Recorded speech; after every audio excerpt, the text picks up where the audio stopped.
So what you need to keep doing is you need to keep your head down. You need to continue to market to motivated sellers. You need to keep in the game of marketing, because when you do that, then you create opportunities and then you can maximize these opportunities. That's what's going to be a game changer.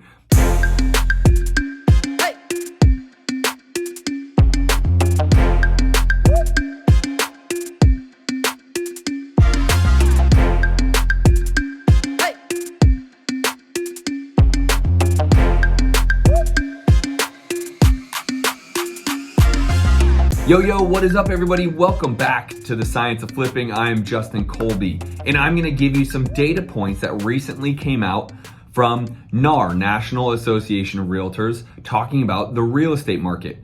There has been a lot of buzz. If you look all over the internet, everyone's talking about the Great Reset. But as a real estate investor, what I really care about right now is, how is this market gonna change? Is it gonna change? So I'm gonna talk about a little bit of the data that I've been able to research and how that might affect us as real estate investors. Now, NAR is saying that the listing percentage actually has gone up by 8%. Now, that doesn't really move the needle. The reason why I say that is they also will go along saying that the listings are down about 13% as year over year, meaning last year in 2021, we are actually 13% less listings right now in April than we were in 2021. So an increase of 8%, but we're still down 13%.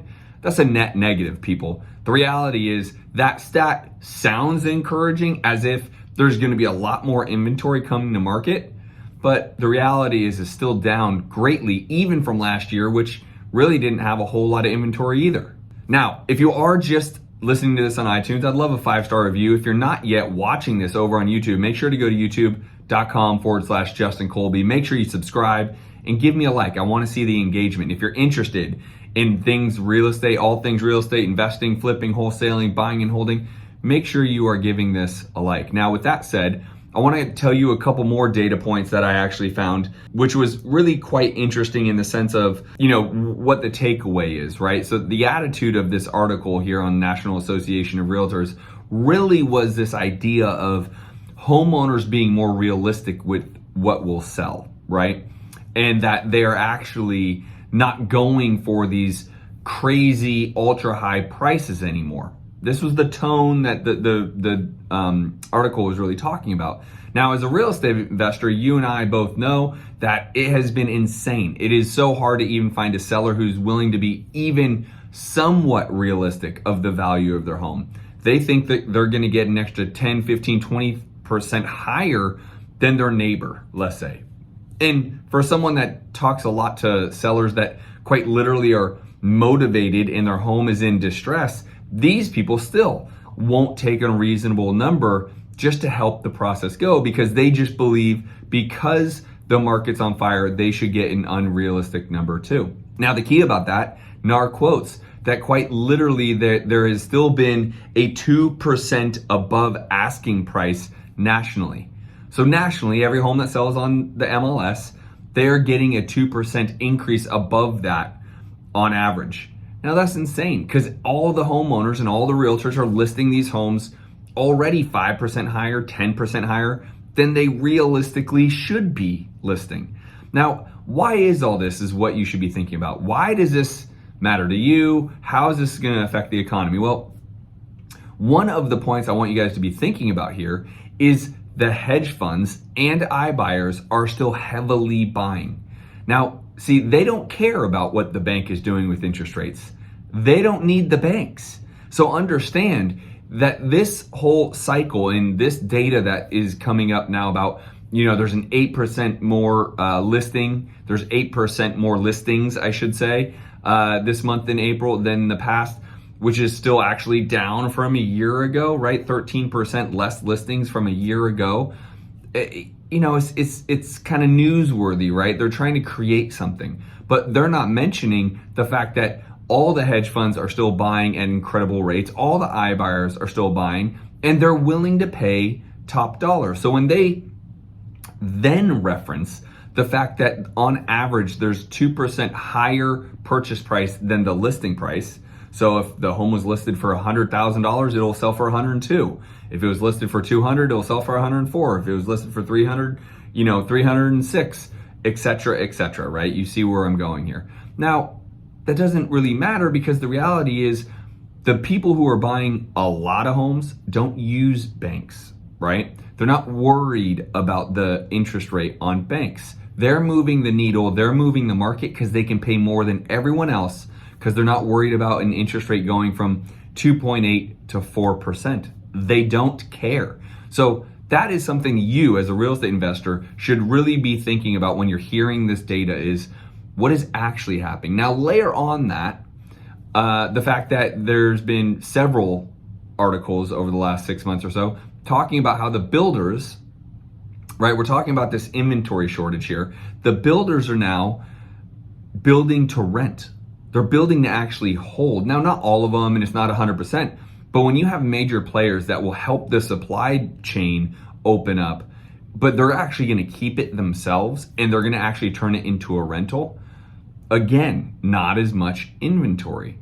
And now here's the thing. There's been a lot of, first-time home buyers coming into the market because the interest rates were so low and their parents and parents were telling them they should buy a home. And rent increases have been incredibly fast and rapid in making rents in most of the areas, not worth it, and buying a home being a better sound financial investment. But the reality is, if someone can afford, the way I'll say it is this, someone like myself, whether I got a 2.8% or a 4%, I'm still gonna buy the home I want, right? So it will slow down some of the people, and I will always make this argument. Most people out there buying homes, most shouldn't be buying homes. And I know I'm gonna get all you online, paper tigers who are gonna rip me one for you need to own your home for X, Y, and Z reasons. But understand, most people aren't in a financial position to really afford the home. They just see that they can pay the mortgage payment, so they think they should buy it because the interest rates are low. That's the most people. If you're not that person, I'm not talking to you. If you can afford a home at 2%, 3%, 4%, or 5% interest, and you can afford the interest payments, and you can afford the property taxes, and you can afford the interest, and you can afford the maintenance, fine, I'm not talking to you, right? But most people shouldn't be, right? They're doing it because that's the thing to do, right? Everyone's been taught that from ever. That being said, those people are getting weeded out by higher interest payments. Well, good, right? Because I don't really believe that those people should be doing it just to skim by to say they own a home, right? You should be financially sound enough to be able to cover that with plenty left over, right? So this whole sky's the limit thing that realtors and homeowners have basically been preaching over the last year about what they could list homes for, what they could sell them for, and the sky's the limit. There's really no limit. This is gonna be crazy. Is starting to slow down a bit. But the reality is this, there is still such a huge supply and demand issue that you still can't even find anything, even if you can afford the properties.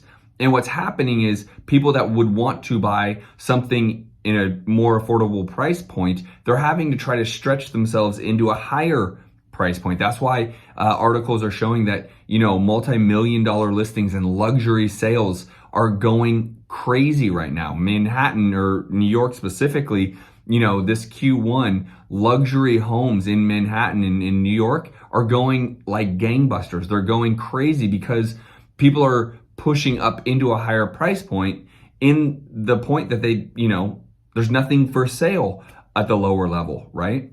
So here's why this all matters to you. If you are a good real estate investor, it actually doesn't matter to you.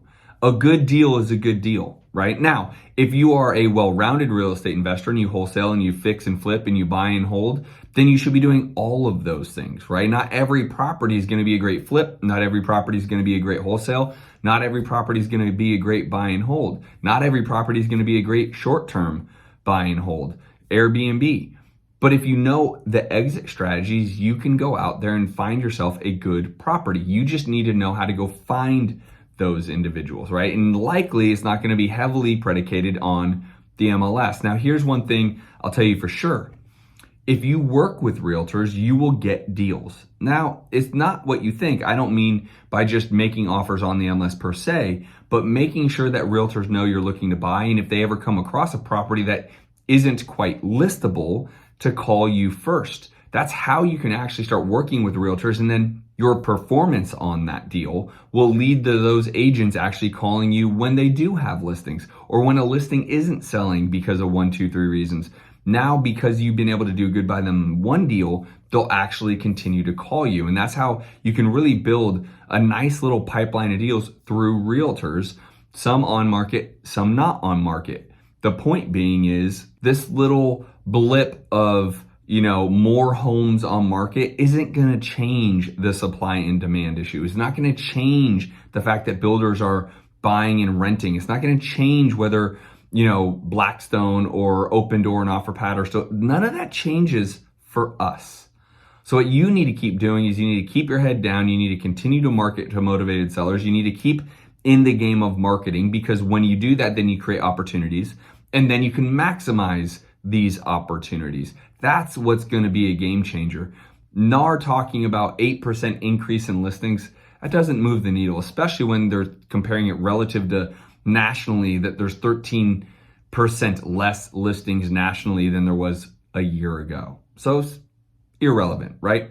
Now, everyone else talking about interest rates, inflation, that's a very real thing. We are going through a lot of inflation. Interest rates are going up for the Fed to try to figure out a way to subside this inflation. But those that can't afford these homes are going to continue to buy the homes as long as there's something to buy. So I don't believe it's going to have this flood of inventory coming anytime soon. Could there be a little bit more than we've seen over the last year? Maybe, but you're not going to have 6 months supply, which is essentially like a normal market, is when there's 6 months or more supply, right? 3 months or less, you are definitely in a seller's market. It is crazy low supply. When you get to 6, starts to even out. If you start to get to a year, now we're talking about there's too many homes on the market. It's a buyer's demand now. Now we get to get them to go lower their prices, etc. That's the real big takeaway. Now, if you haven't yet, make sure you're giving this video a like, make sure you're subscribing, make sure you give me 5 stars on iTunes, and I'll see you guys on the next podcast episode. Peace.